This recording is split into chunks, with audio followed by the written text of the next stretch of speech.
Hey Josh, it's your birthday, so I figured I would give you a shout out by mentioning that the Christ of the Christian faith was right around 34ish when he was put to death, which means that you are literally older than God.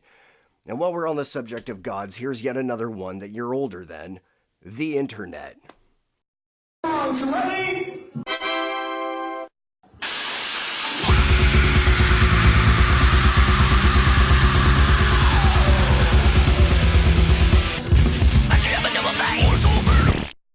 That's right, Josh, you are literally older than the internet.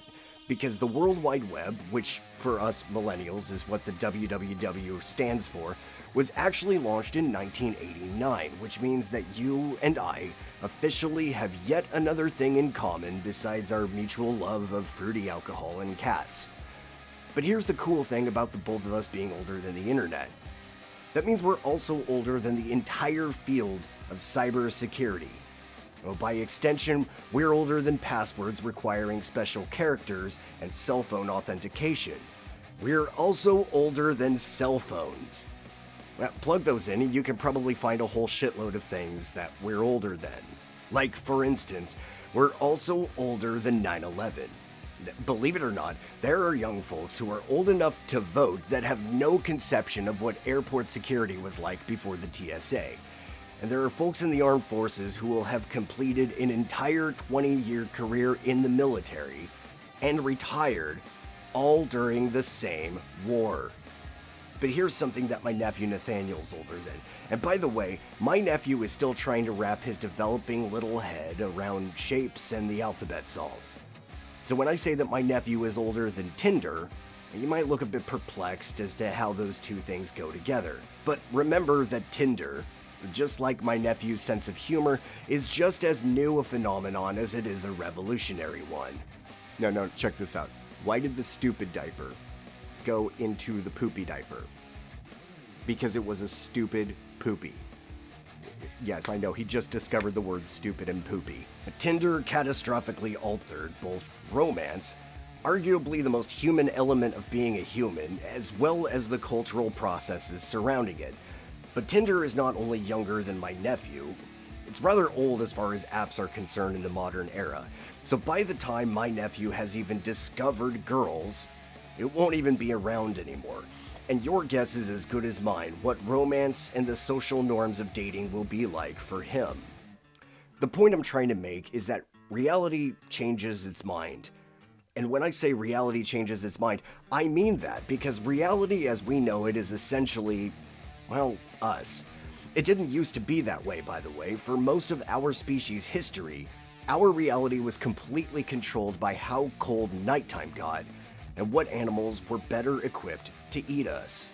For most of human history, one of the single greatest threats to our survival was a stiff breeze. Seriously, this technology right here that costs $1 unless you can't just find one laying around would have changed the course of human history if placed in the hands of anyone in ancient history. Josh, this thing could have conquered the entire Roman legion at the height of its power. Virgin women would have been sacrificed to a thing I accidentally leave in my pants during a laundry cycle. Now, we live in a world now that we have more or less complete control over, barring climate change, superbugs, the resurgence of measles, which is right next door to us, by the way, the Cascadia subduction zone, and worst of all, the lightest dusting of snow, which completely shuts down Portland Metro. Our species has the power to not only change how safe, happy, and healthy we are, but what the definitions of safety, happiness, and health even are. Josh, whether you like them or not, firearms exist, and without devolving into a discussion about the Second Amendment, bump stocks, California, or defending our country against tyranny, I think that they force us to ask some questions about our society. What is personal security? At what point does your level of personal security encroach on the safety of others?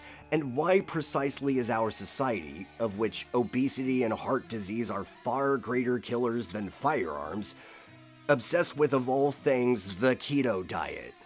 Yet as our American society evolves, becoming more and more complex, we are both extending the reach of where we can be nearly instantaneously on any part of the planet, yet making it harder and harder to interact with our own home environments. Josh, you wouldn't believe the things that are illegal now, and which acts of trespassing are considered felonies, purely off of the issue of safety. Now, I think 14-year-old comedian Dylan Roach said it best when asked by an adult, "Why can't you be more like we were when we were kids?" He responded, "Maybe because most of the crap you did when you were kids is illegal now." And sex is a big part of this too, because sex may very well be the most important thing that humans do. My father, a pastor, once said that sex is for recreation, procreation, and communication.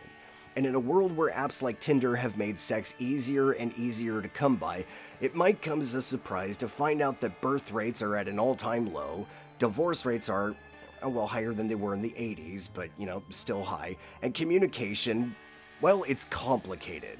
Speaking of it's complicated, Josh, I think this is the perfect time to mention that social media is, oddly enough, more a product of privacy than it is of transparency.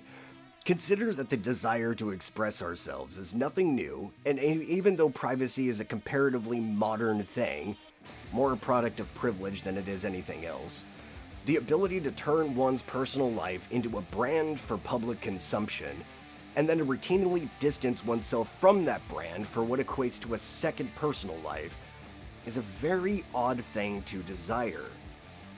So, with norms constantly shifting as reality changes its mind, permeating every single aspect of our lives, for birth rates to personal freedoms, to methods of expression, to extending one's life, while essentially living two completely separate lives, with one equally as modified as the other, as well as being able to completely control what the word natural means, and our proxy to it, Josh, I think it begs the question, what the fuck even is real life? Now, there's a lot of directions I want to go with this one, not just because I'm a social activist who's more or less an extremist moderate aligned with the political left while simultaneously hating his own kind, but because I'm a philosophy major who believes that the purpose of having your cake is to eat it too. Basically, a self-loathing libertarian with better drugs and worse porn. Thus, this is basically what I'm going to be whining on about for quite possibly the next several months. So before I go, here's an incredibly loaded statement for you to ponder. What is the definition of inalienable right once rehitched to the rest of the universe? Boom!